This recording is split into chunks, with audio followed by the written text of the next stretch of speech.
Okay. हमने आप सभी को बताया था कि जो एंगुलर मोमेंटम हो जाता है वो किसके बराबर हो जाता है, NH/2π। हमने कहा था कि इलेक्ट्रॉन को घूमने के लिए इनफिनाइट ऑर्बिटल है, लेकिन वो उसी ऑर्बिटल में घूमेगा जहां पे एंगुलर मोमेंटम की वैल्यू क्या हो जाए, इंटीग्रल मल्टीपल ऑफ h/2π हो जाए, यानी कि या NH/2π हो जाए। तो उस पे क्या हो जाएगा, इंटीग्रल का मतलब ही n होता है, इसीलिए हम लोग उसको क्या लिखते हैं, integral multiple of h/2। Angular momentum of electron in this orbit is always an integral multiple of h/2π। यानी कि हमेशा क्या हो जाएगा, वो इसका जो इंटीग्रल मल्टीपल हो जाएगा वो h/2π के बराबर हो जाएगा। यहाँ पे हम लोग लिख सकते हैं mvr इक्वल टू NH/2, जहाँ पे h क्या है, प्लैंक्स कांस्टेंट है, जिसकी वैल्यू कितनी होती है 6.6 इंटू 10 टू द पावर -34। ठीक है, ओके। अब यहाँ पे m क्या है, मास ऑफ इलेक्ट्रॉन है, v क्या है, वेलोसिटी ऑफ इलेक्ट्रॉन है, एंड r क्या है, रेडियस ऑफ ऑर्बिट है। तो हम लोग इस प्रकार से क्या कर सकते हैं, एंगुलर मोमेंटम निकाल सकते हैं जब आपके पास मास, वेलोसिटी और रेडियस दिया है। लेकिन अगर ऑर्बिट दिया रहे तो आप इस फॉर्मूले का यूज करके आप क्या कर सकते हैं, निकाल सकते हैं। पिछली क्लास में मैंने आपको रेडियस ऑफ ऑर्बिट के बारे में बताया था। रेडियस ऑफ ऑर्बिट का फॉर्मूला बताया था 0.53 इंटू n²/z, जहां पे n क्या था, नंबर ऑफ एटम ऑर्बिट। ठीक है, यानी कि किस ऑर्बिट में घूम रहा है, आपको रेडियस निकालना है। तो मान लेते कि इस ऑर्बिट में घूम रहा है तो यहां से यहां तक के डिस्टेंस, अगर वो यहां से यहां घूम रहा है तो यहां तक का डिस्टेंस। वही कह रहा है कि नंबर ऑफ ऑर्बिट, यानी कि किस ऑर्बिट या सेल में जो है इलेक्ट्रॉन घूम रहा है। जेड मैंने बताया था, जेड क्या था, एटम एटॉमिक नंबर। ठीक है, एटॉमिक नंबर। अब जैसे वो इस टाइप का आपको बहुत ज्यादा क्वेश्चन मिलेगा आपको कि रेडियस बताना है फर्स्ट एंड सेकेंड ऑर्बिट का। अब कुछ भी नहीं दिया तो हम लोग मान लेते हैं, आपको बस इतना पता होना चाहिए कि रेडियस का फॉर्मूला होता है r equal to 0.53 into n²/z²। अगर इतना पता है तो हमारा काम बन जाएगा। ठीक है, थोड़ा ऊपर कर दो ताकि रेशियो निकाल सके। r इक्वल टू कितना हो जाएगा, 0.53 इंटू n²/z। बोलिए, ये रेडियस है, आपको रेडियस रेशियो पूछ रहा है फर्स्ट एंड सेकेंड ऑर्बिट का, तो r1 डिवाइडेड बाय r2 लिख दूं। बोलिए, r1 की वैल्यू हम क्या लिख सकते हैं, 0.53 इंटू n1 का square divided by z1। Similarly नीचे क्या लिख सकते हैं, 0.53 इंटू सेकेंड ऑर्बिट है तो n2 का स्क्वायर डिवाइडेड बाय z2 का स्क्वायर। यहां से 0.53 क्या हो जाएगा, कैंसिल आउट हो जाएगा। r1 डिवाइडेड बाय क्या हो जाएगा, r2 इक्वल टू n1 का square divided by z1 divide n2 का स्क्वायर डिवाइडेड बाय z2। बोलिए, यहाँ तक किन्हीं को कोई दिक्कत है?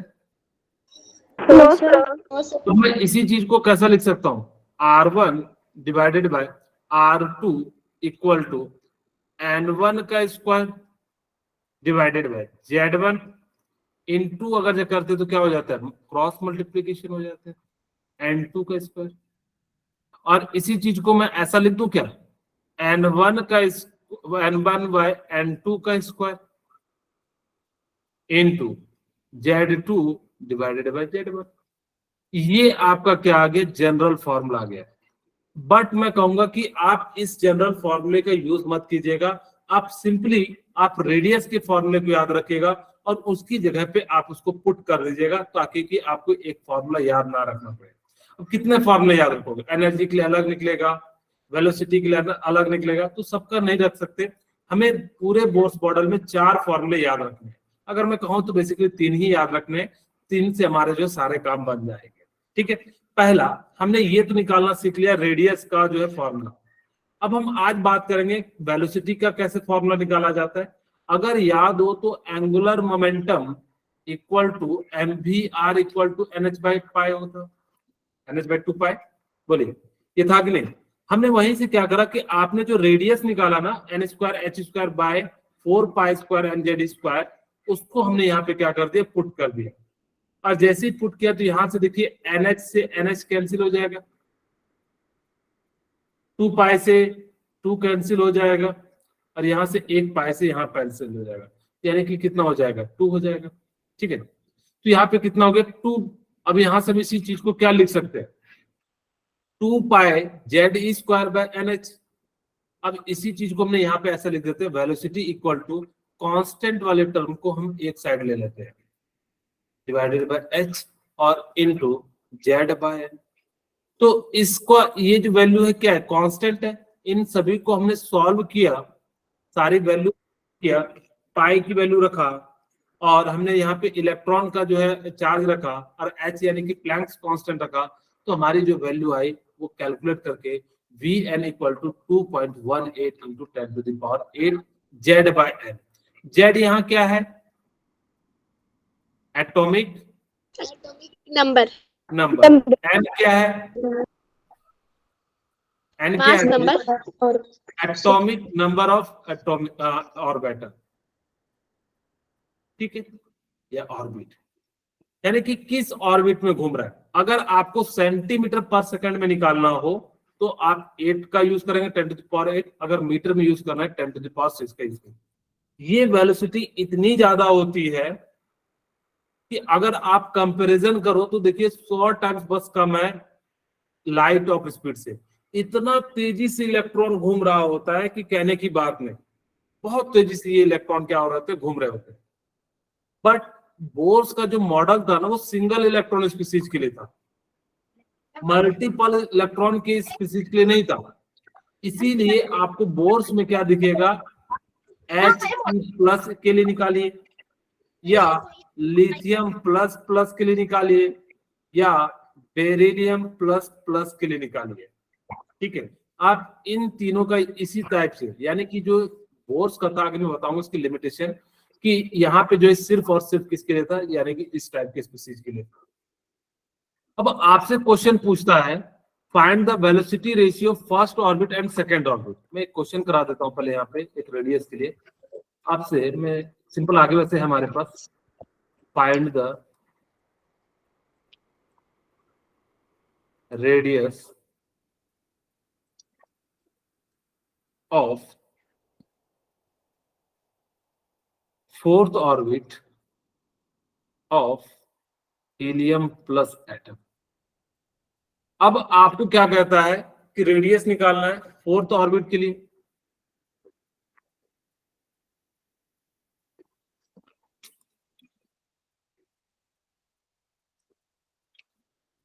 Fourth orbit of helium plus atom. आपको क्या करना है कि फोर्थ ऑर्बिट के लिए जो हमें क्या निकालना है, आपको रेडियस निकालना है।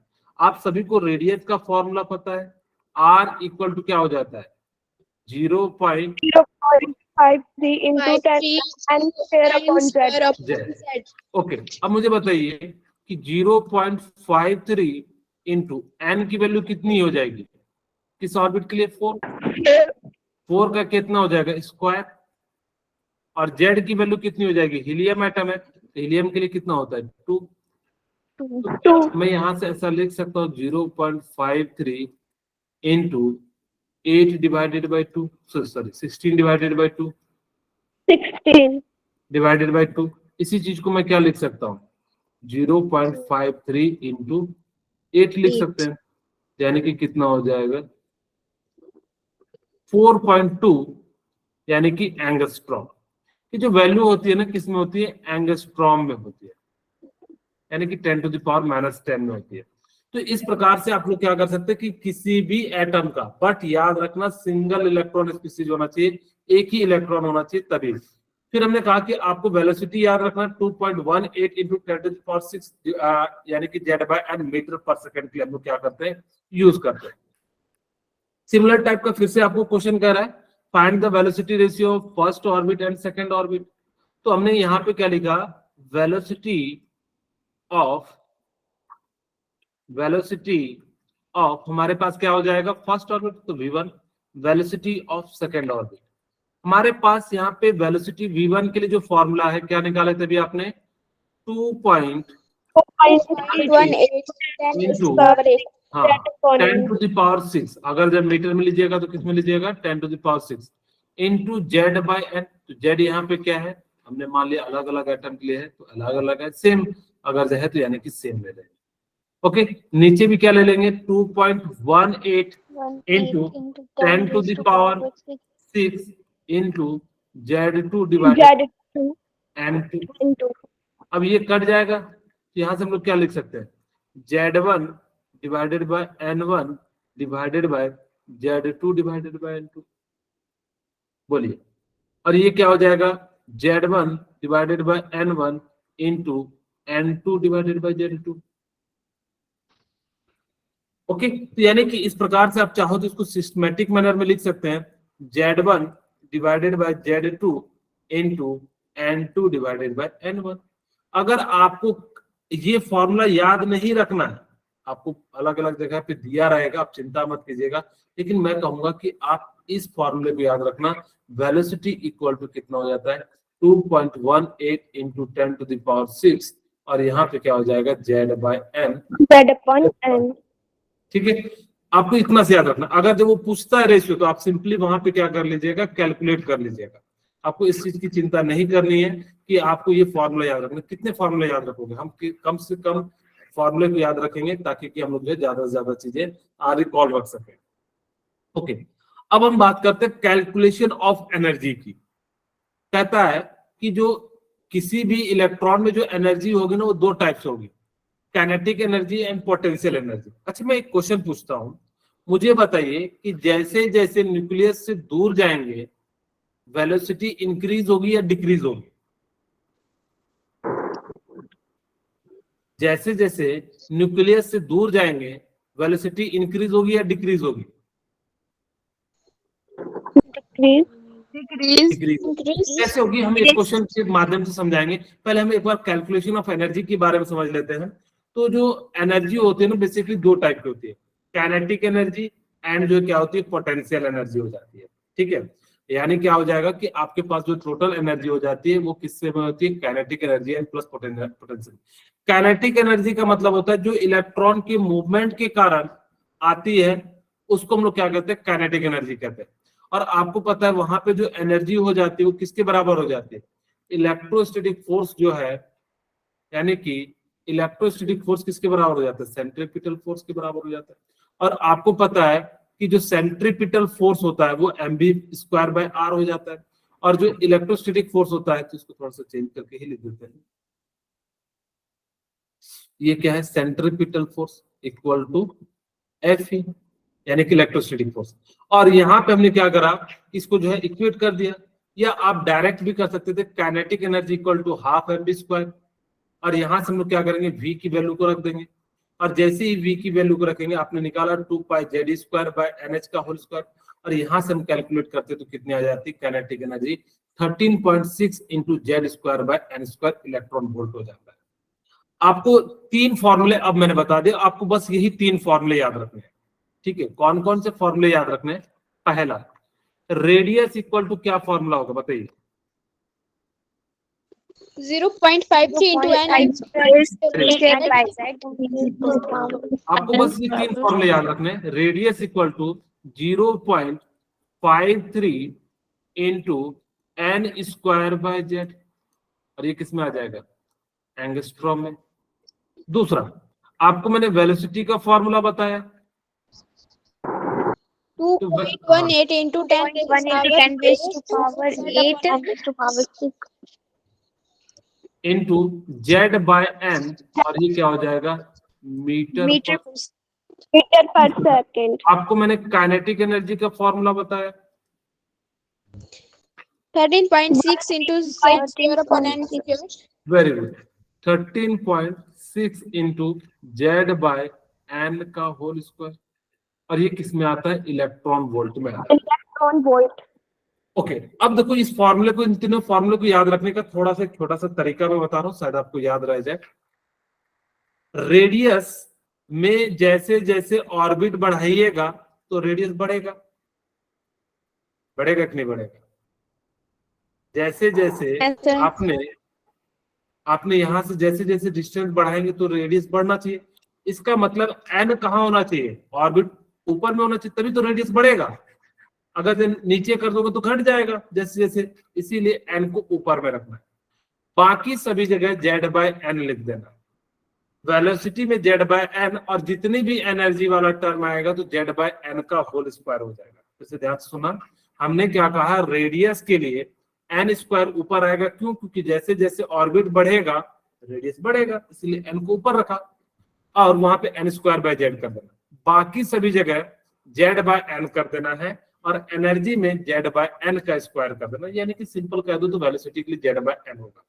मैं यहीं पे एक और फॉर्मूला लिख देता हूं कि potential energy equal to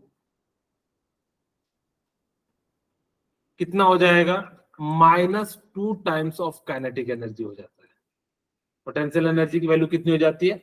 -2 times of kinetic energy. और आपने काइनेटिक एनर्जी का फॉर्मूला पता है क्या होता है?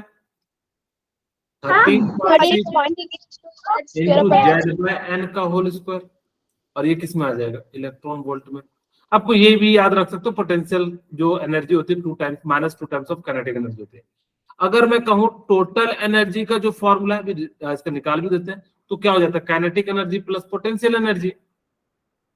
तो यहाँ पे भी मैं फिलहाल जो है डायरेक्ट लिखता हूँ काइनेटिक एनर्जी, आगे हम डिराइव भी कर देंगे। ठीक है, तो यहाँ पे क्या हो जाएगा? Kinetic energy. और आपको पता है काइनेटिक एनर्जी का फॉर्मूला क्या होता है? 13.6 इंटू जेड बाय एन का होल स्क्वायर। आपको ये 3 फॉर्मूले याद रखते हैं तो बोर्ड्स का आपका काम बन जाएगा। बाकी ये 3 फॉर्मूले आप रिलेट कर सकते हो। अब हम यहाँ पे पोटेंशियल एनर्जी निकालते हैं।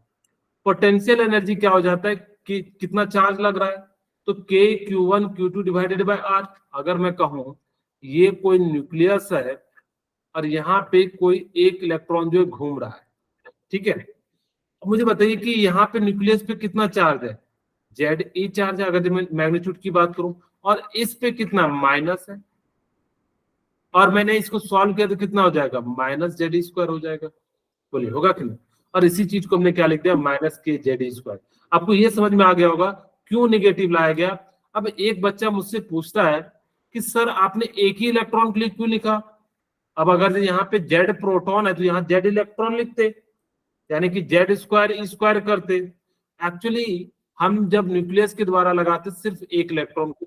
क्यों? क्योंकि जो बोर्स मॉडल का जो एप्लीकेबल होता है वो सिर्फ और सिर्फ किसके लिए एप्लीकेबल होता है? सिंगल इलेक्ट्रॉन स्पीसीज के लिए क्या होता है? एप्लीकेबल हो जाता है। इसी कारण से हमने क्या करा कि यहाँ पे जो है सिंगल इलेक्ट्रॉन स्पीसीज के लिए जो है हमने ये जो है इस प्रकार से लिखा। ओके, अब हमारे पास यहाँ पे क्या हो गया कि हमने यहाँ पे क्या लिख दिया कि जो है पोटेंशियल एनर्जी इक्वल टू क्या हो जाएगा? k q1 q2 divided by r हो गया। अब यहाँ पे इसको रखा और इसको जो हमने r की वैल्यू रख दी nh/4π²mz²। और जैसे ही रखा यहाँ से जब हमने क्या करा, सारे कांस्टेंट की वैल्यू को एक साइड रखा। ये सारा का सारा क्या है? कांस्टेंट है। और इसी चीज को हम लोग क्या कहते हैं? काइनेटिक एनर्जी कहा जाता है। ठीक है, इसको हम लोग क्या कहते हैं? Kinetic energy. तो काइनेटिक एनर्जी कहा जाता है, इसीलिए पोटेंशियल एनर्जी जो हो जाता है वो किसके बराबर हो जाता है? काइनेटिक एनर्जी के बराबर हो जाता है। और काइनेटिक एनर्जी का जो फॉर्मूला होता है वो क्या होता है? 13.6 इंटू Z² बाय n² हो जाता है।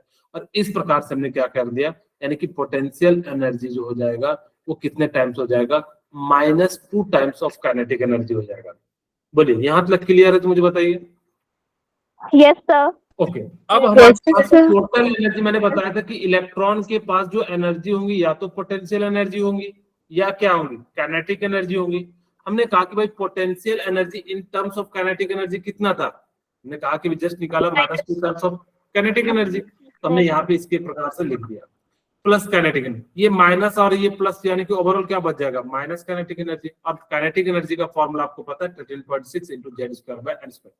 अगर कहीं भी एनर्जी की बात करें तो आप टोटल एनर्जी का यूज कीजिएगा। और आपको मैंने पिछली क्लास में बताया कि अगर वो फोर्थ एक्साइटेड स्टेट की बात करता है तो आपको एक बढ़ा के n की वैल्यू लेना है। अगर वो थर्ड की कहता है तो आपको जो है फोर्थ लेना है।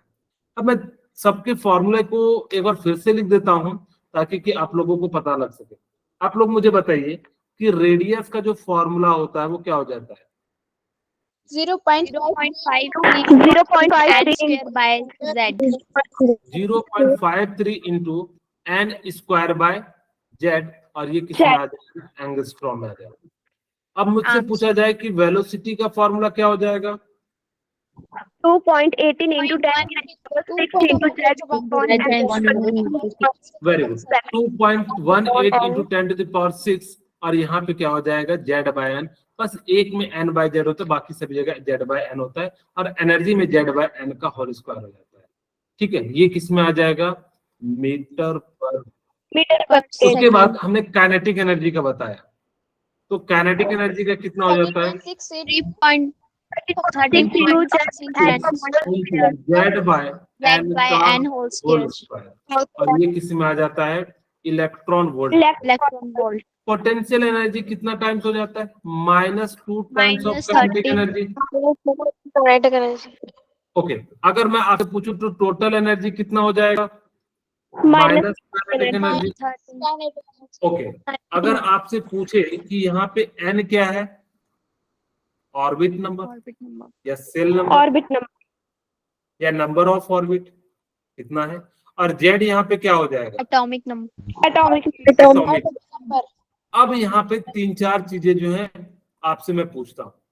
एक चीज तो आप लोगों को मैंने बता दिया कि जैसे जैसे न्यूक्लियस से दूर जाएंगे, रेडियस बढ़ेगा या घटेगा?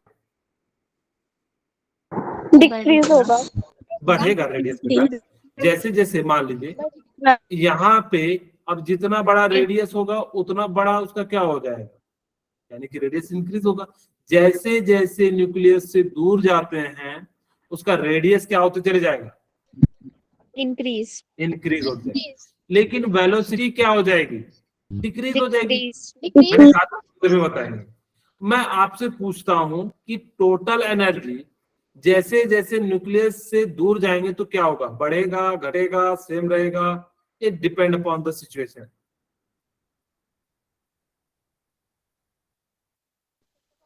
बोलिए, मैंने क्या कहा कि जैसे जैसे न्यूक्लियस से दूर जाएगा तो उसकी एनर्जी क्या होगी? घटेगी या बढ़ेगी? मैं एक एग्जांपल के साथ समझाने, जैसे मैं कहता हूं find the total energy of first orbit and second orbit of, तो यहाँ पे हाइड्रोजन ले लेता हूं। ठीक है, यानी कि हाइड्रोजन की हम बात करते हैं। ऐसे आप समझ जाओगे, या हाइड्रोजन ही लिख दो।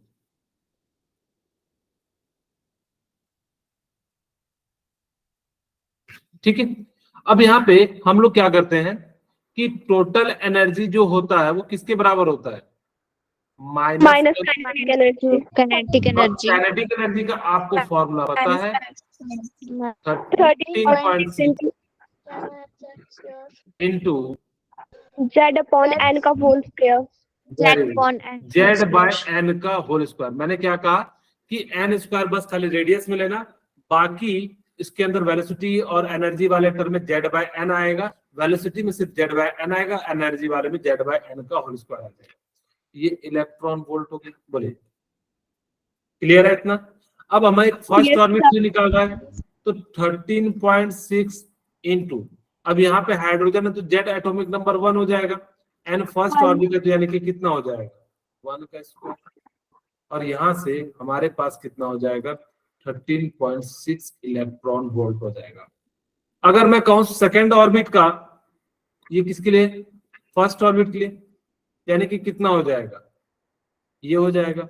और इसके लिए कितना हो जाएगा? -13.6 माइनस काइनेटिक एनर्जी, या फिर हम लोग सकते हैं -13.6 इंटू जेड बाय एन का होल स्क्वायर। तो यहाँ पे जेड क्या है? 1 है, यहाँ पे क्या है? 1 है, यहाँ पे हम लोग लेंगे जेड एन 2 का होल स्क्वायर। बोलिए, अब यहाँ पे हमने क्या करा? 13.6 माइनस में इंटू जेड, यहाँ पे हाइड्रोजन ही है, 1 हो जाएगा, n2 इस बार कितना है? यानी कि सेकंड ऑर्बिट कितना हो जाएगा? 4 का स्क्वायर हो जाएगा, यानी कि 2 का स्क्वायर यानी कि 4 हो जाएगा।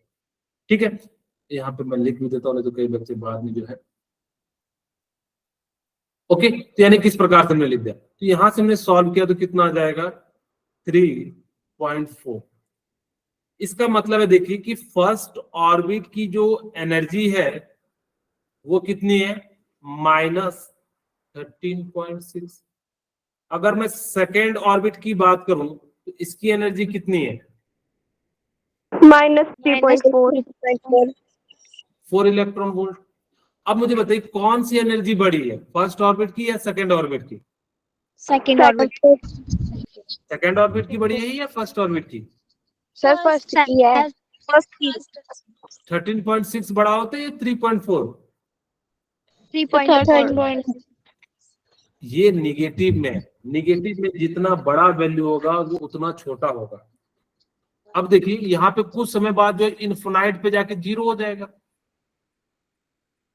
तो इसका मतलब है जैसे जैसे न्यूक्लियस से दूर जाते हैं एनर्जी क्या होती है, बढ़ती है। ध्यान रहेगा कि जैसे Yes, जैसे sir. न्यूक्लियस से दूर जाते हैं तो उसकी एनर्जी क्या होती चली जाती है, बढ़ती चली जाती है। इसीलिए 13.6 की वैल्यू क्या होता है, जब नेगेटिव में होता है, जितनी नेगेटिव में बड़ी वैल्यू होगी वो एक्चुअल में उतनी ही छोटी वैल्यू हो जाएगी। ठीक है, बोलिए यहाँ तक क्लियर है तो बताइए। Yes, sir. Yes sir. अब हम कुछ क्वेश्चन करते हैं ताकि कि आप लोगों को समझ में आए। कह रहा है calculate the radius of second and fourth orbit of helium plus. आपसे कह रहा है कि आपको बताना है कि सेकेंड एंड फोर्थ ऑर्बिट के जो है हीलियम का रेडियस बताना है। तो हम सबसे पहले सेकेंड ऑर्बिट का निकालते हैं।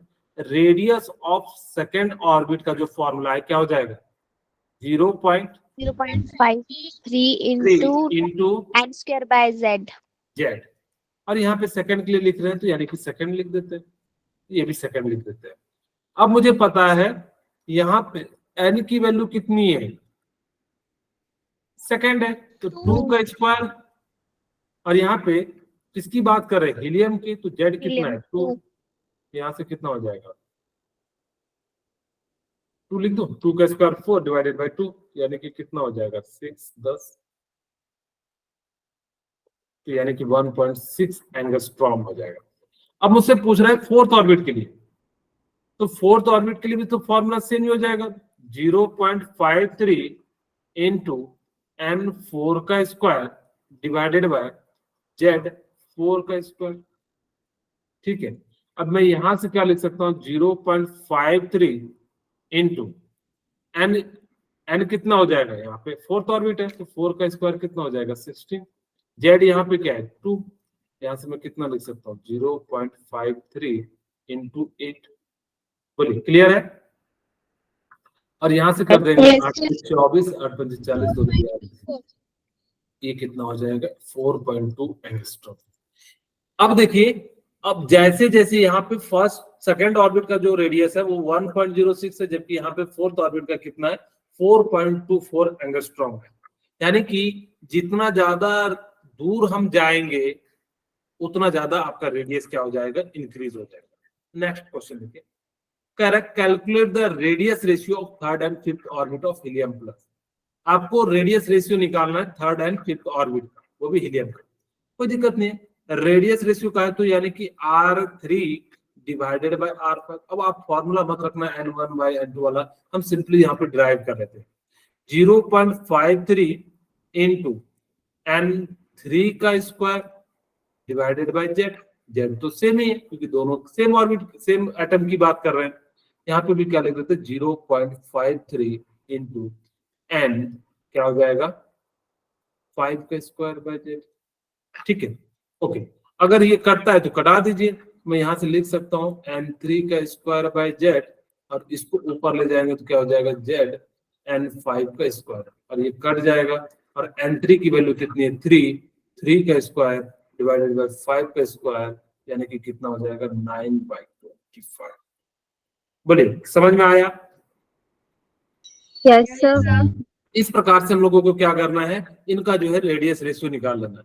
नेक्स्ट क्वेश्चन है calculate the velocity of lithium plus plus electron of third orbit. आपको बताना है कि थर्ड ऑर्बिट का इलेक्ट्रॉन का वेलोसिटी क्या होगा। मैं चाहता हूं कि आप लोगों को मैं 1 मिनट का समय देता हूं, आप लोग जो है इसको कैलकुलेट करके आंसर बताइए।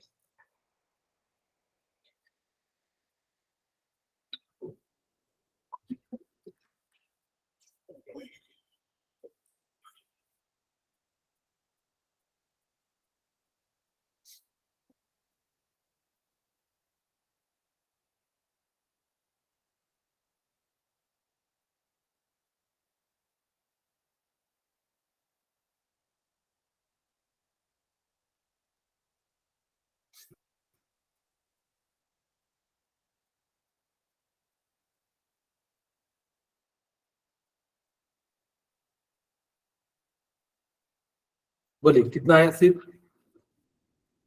Sir, 2.18 into 10 raised to power 6. Very good, metre में आपने निकाला ना, वेरी गुड। अब हम यहाँ बात करते हैं वेलोसिटी का। आपको फॉर्मूला दिया हुआ है, तो वेलोसिटी इक्वल टू कितना हो जाएगा?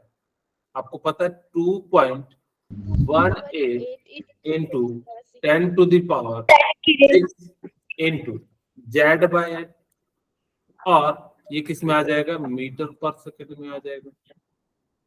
अब जैसे ये आया तो हम लोग क्या लिख सकते हैं?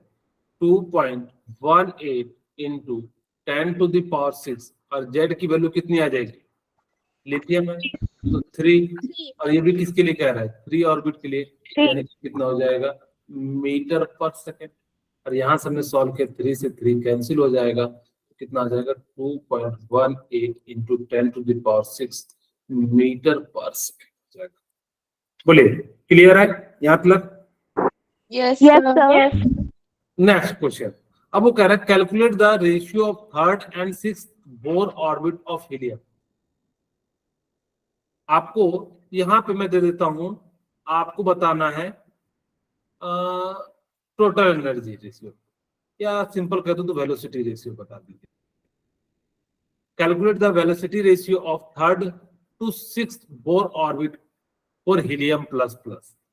यहाँ पे हीलियम प्लस ही होगा, यहाँ पे एक ही प्लस होता है, ठीक है, ओके। अब यहाँ पे क्योंकि हीलियम के पास 2 इलेक्ट्रॉन है, एक एटलीस्ट तो होना चाहिए, तो यहाँ पे जो है इस प्रकार से। अब मुझे बताइए आपको क्या करना है? वेलोसिटी रेशियो निकालना है। तो हम सबसे पहले क्या करते हैं? V3 के लिए निकालते हैं, डिवाइडेड बाय क्या हो जाएगा? V6। और आपको वेलोसिटी का रेशियो पता है क्या होता है? वेलोसिटी का formula 2.10 to the power 6 into क्या हो जाएगा? जेड बाय एन मीटर पर सेकेंड। यहाँ भी क्या हो जाएगा? 2.18 into 10 to the power 6 into क्या हो जाएगा? यहाँ पे 3 है तो 3 के लिए लिखेंगे, और यहाँ भी क्या लिखेंगे? 6 है तो 6 के लिए लिखेंगे, ठीक है, एन 6 मीटर पर सेकेंड। जो कट रहा हो तो कटा दीजिएगा, आप डायरेक्ट पहले मल्टीप्लीकेशन या नहीं कीजिएगा। जब भी इस टाइप के क्वेश्चन आते हैं तो आप प्रयास कीजिएगा कि लास्ट में वैल्यू को पुट करने का। मैं यहाँ पे लिख देता हूँ Z3 डिवाइडेड बाय N3, ठीक है।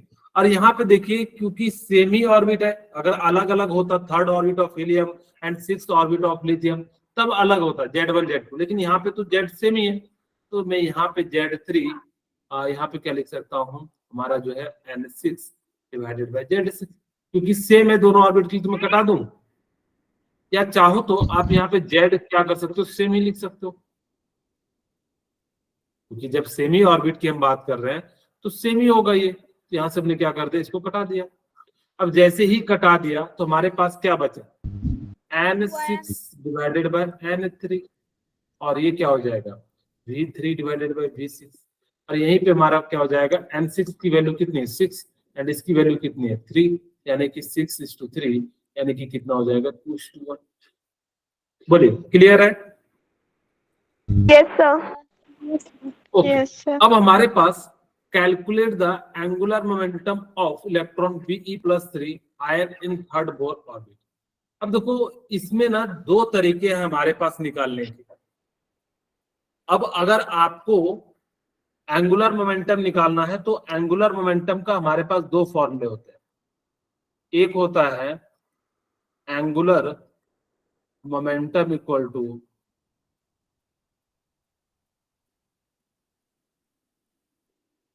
क्या हो जाता है mvr।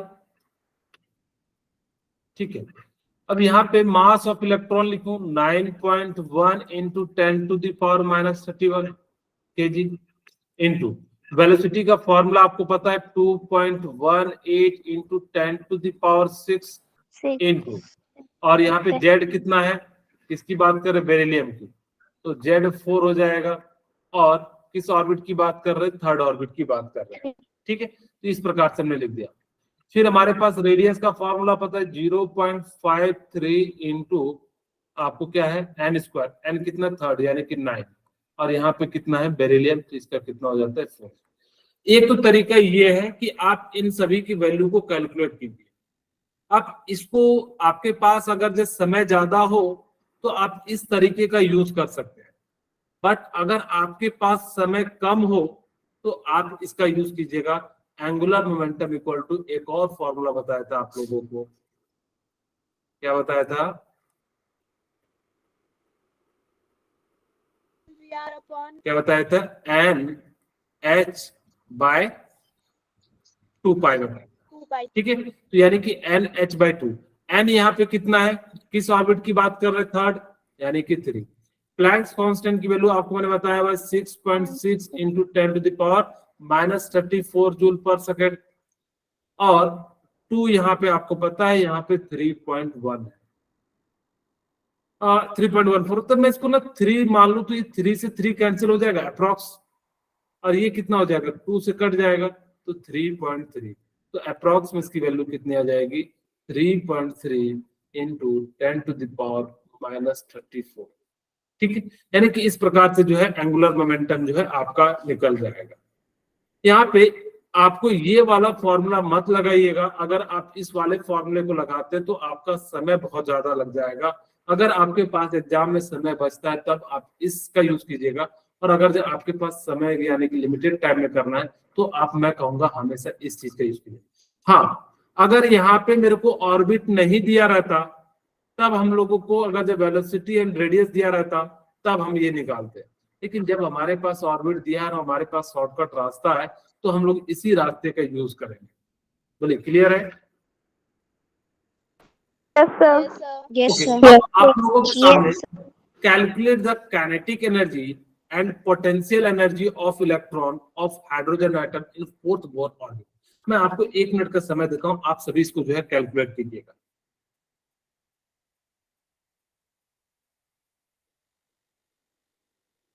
मैं 1 मिनट का समय दूंगा, आप लोग फटाफट से कैलकुलेट कीजिए।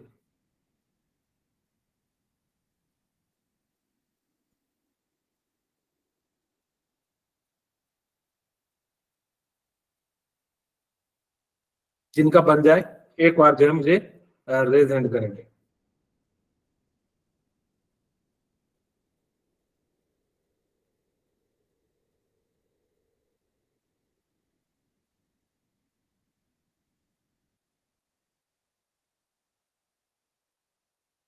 बना लिए?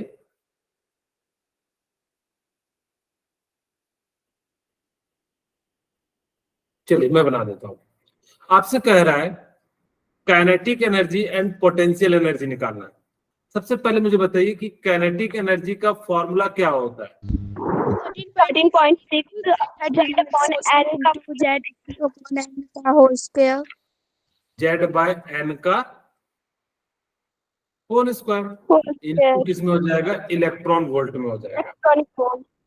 ओके, अब यहाँ पे मुझे बताइए कि किसके लिए निकालने कह रहे हैं। 13.6 जेड आपका क्या है, हाइड्रोजन है, हाइड्रोजन के लिए जेड क्या हो जाता है 1 हो जाता है, और 1 किस ऑर्बिट के लिए कह रहा है, फोर्थ ऑर्बिट के लिए, 4 यानी कि इस प्रकार से हो जाएगा। और मैं यहां से इसको सॉल्व करूं तो 13.6 इंटू 1/16। बोलिए, यहाँ तक तो किन्हीं को कोई दिक्कत नहीं है? हाँ बोलिए अंशिका। अंशिका कुछ पूछना है? ओके ठीक है, अब यहां से मैं इसको डिवाइड कर देता हूँ 16 से 13.6 को, तो करीब करीब 0.8 बार में लग जाएगा। मैं यहाँ पे पूरा ना करके जो 0.8 इलेक्ट्रॉन वोल्ट ले लेता, इस प्रकार से हमने क्या कर लिया, यहां से निकाल लिया। ओके, अब यहां से हमारे पास काइनेटिक एनर्जी आ गया। आप सभी को पता है कि जो पोटेंशियल एनर्जी होता है उसका फॉर्मूला क्या होता है? -2 -2 into into kinetic energy.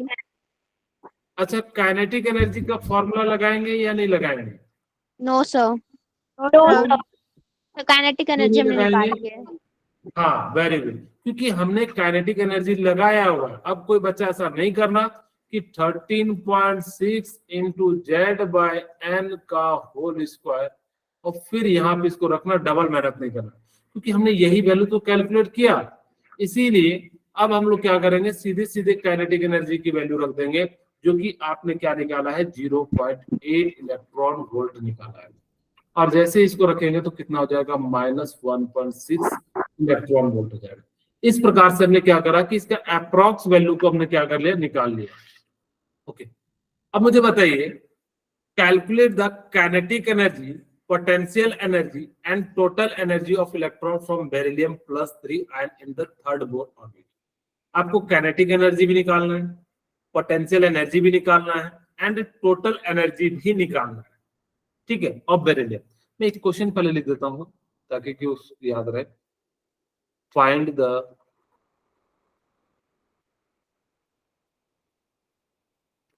Calculate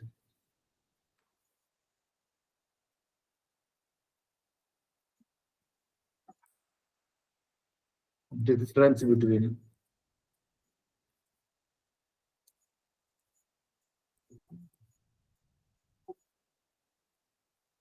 किसके लिए निकाले, difference between second and first orbit, ठीक है।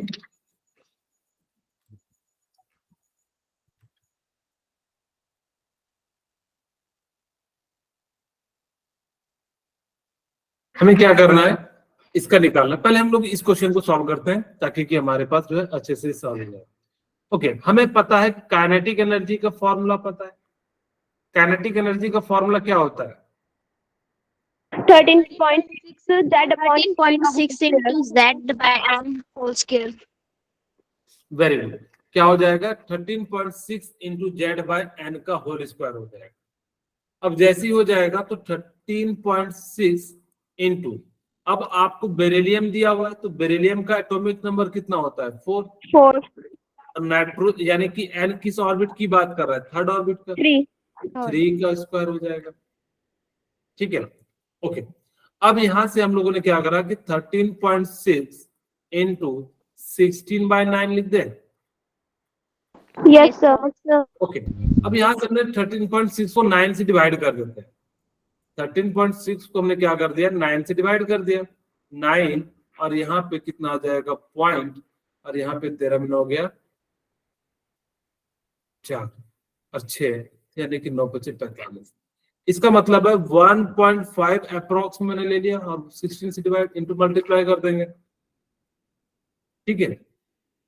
यहां से कितना हो जाएगा, 16 × 5 = 80, 8, 16, 8, 24, यानी कि जो है 20 जो है 240, और यहाँ पे कितना आ जाएगा, 0।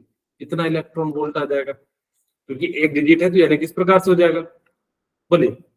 यहाँ तक किसी को कोई दिक्कत है तो बताइए।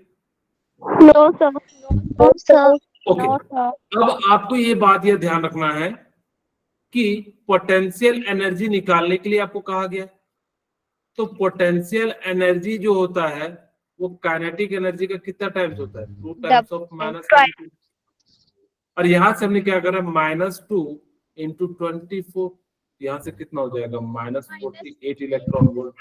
थर्ड, आपसे क्या कह रहा है, टोटल एनर्जी, तो आप लोग फॉर्मूला मत लगाइएगा टोटल एनर्जी का, -13.6 into Z by N square, नहीं, हमें पता है कि माइनस काइनेटिक एनर्जी होता है, और आपने काइनेटिक एनर्जी निकाला है, यानी कि कितना हो जाएगा, 24, माइनस, ठीक है। यानी कि जितना काइनेटिक एनर्जी होगा उतना ही टोटल एनर्जी होगा, बस फर्क किस चीज का होगा, सिर्फ और सिर्फ साइन का फर्क होगा।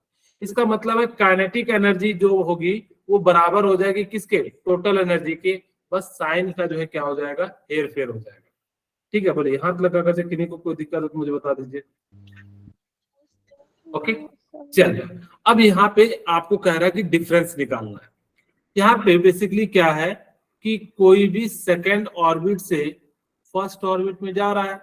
मैंने मान लिया कि ये जो है फर्स्ट ऑर्बिट है और ये सेकेंड ऑर्बिट है, तो यहाँ से जो इलेक्ट्रॉन है वो यहाँ जा रहा है।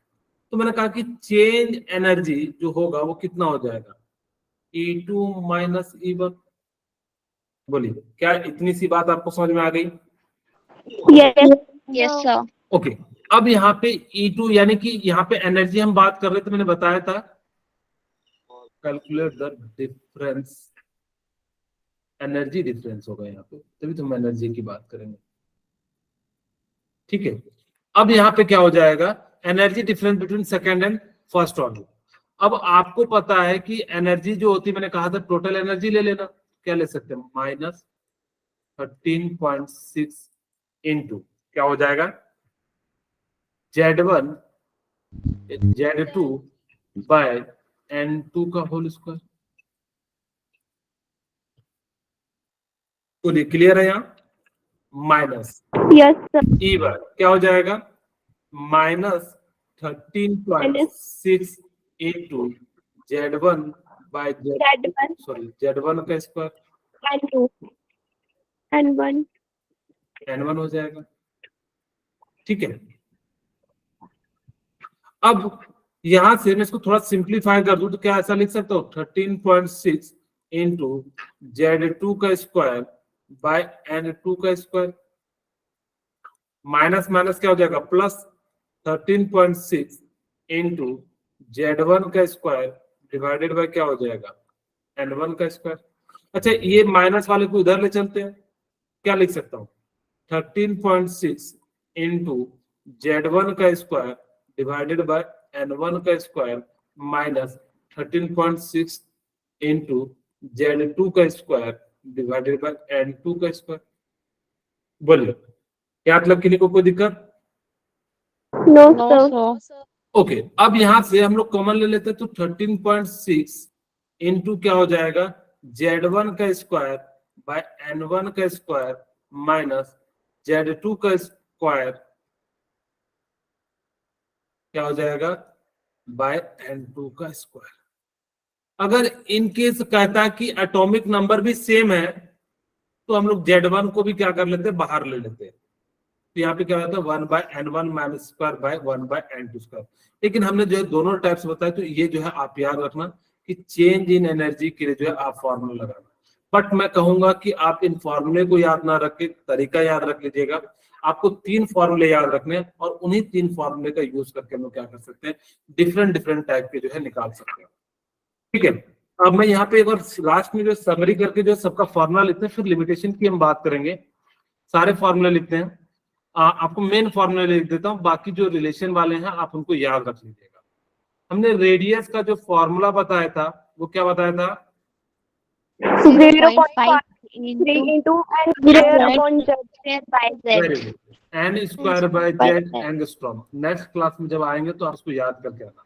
वेलोसिटी का फॉर्मूला क्या था, 2.18 into 10 raised to power 6 Z by N 2 Z by N.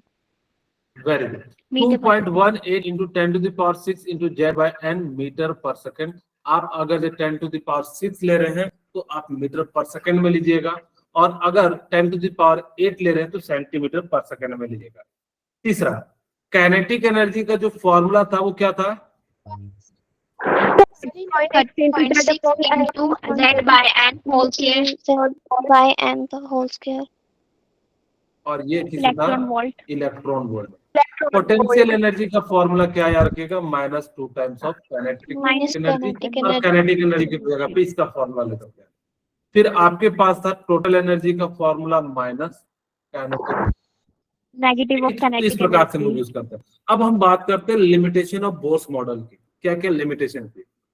It is applicable for single electron species. मैंने कहा था कि ये जो ना बोर्स का जो मॉडल था वो सिर्फ और सिर्फ किसके लिए एप्लीकेबल था, सिंगल जिनके पास इलेक्ट्रॉन थे उस टाइप की स्पीसीज के लिए क्या था, ये एप्लीकेबल था। मल्टीपल स्पीसीज के लिए जो है ये जो है एप्लीकेबल नहीं था। क्योंकि मल्टीपल्स जब इलेक्ट्रॉन होंगे तो वहां पर रिपल्सन भी मौजूद होंगे, जिस कारण से वो जो है वो एप्लीकेबल नहीं था। सेकंड पॉइंट, इन्होंने ये नहीं बताया कि कैसे एंगुलर मोमेंटम को NH/2 पाई के बराबर कर दिया, इन्होंने कोई एक्सप्लेनेशन नहीं दिया, इन्होंने ये सीधे सीधे लिख दिया, लेकिन इसके बारे में ये कुछ बातें बता नहीं पा रहे थे कि कैसे हमने जो है एंगुलर मोमेंटम जो है mvr = NH/2 पाई ली है। इस बात को जो है इन्होंने जो है नहीं बता पाए थे, इन्होंने सिंपली जो है इस बात को ले लिया।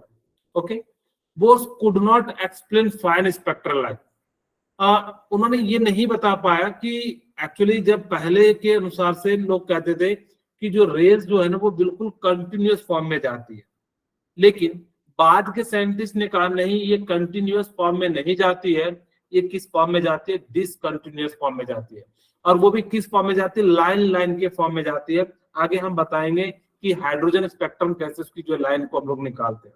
आपको इतना से याद रख लेना है कि जो रेज जो आप लोग रेनबो जो देखते हो वो एक्चुअल में बिल्कुल कंटिन्यूअस नहीं होता है, उनके बीच गैप होता है, वो हमारी आंखों से नहीं दिखाई देता है, लेकिन जब आप हायर जो बात देखोगे स्पेक्ट्रोस्कोप से तो वहां पर आपको ये जो है दिखाई दे जाएगा। ठीक है, ओके, अब हम बात करते हैं Bohr's could not explain fine spectral line in magnetic field. उन्होंने ना बोर्स ने ना तो मैग्नेटिक फील्ड में जब लाइन को देखा तो उनको एकदम बिल्कुल क्लियर लाइन दिख रहा था, उसको एक्सप्लेन नहीं कर पाया, और इस इफेक्ट को जीमैन इफेक्ट कहा जाता है। जीमैन इफेक्ट क्या है, जब आप मैग्नेटिक फील्ड लाइन का यूज करते हैं तो उसकी स्पेक्ट्रल लाइन जो होती है बिल्कुल क्लियर दिखाई देते हैं, इसी इफेक्ट को हम लोग कहते हैं जीमैन इफेक्ट। और अगर इलेक्ट्रिक फील्ड में प्रेजेंस में आप देखोगे तो इसको हम लोग क्या कह देते हैं, स्टार्क फील्ड कह देते हैं, यानी कि जो है नाम है इलेक्ट्रिक फील्ड के प्रेजेंस में अगर जब स्पेक्ट्रल लाइन पे इफेक्ट करता है तो इसको हम लोग क्या कह देते हैं, स्टार्क इफेक्ट कह देते हैं।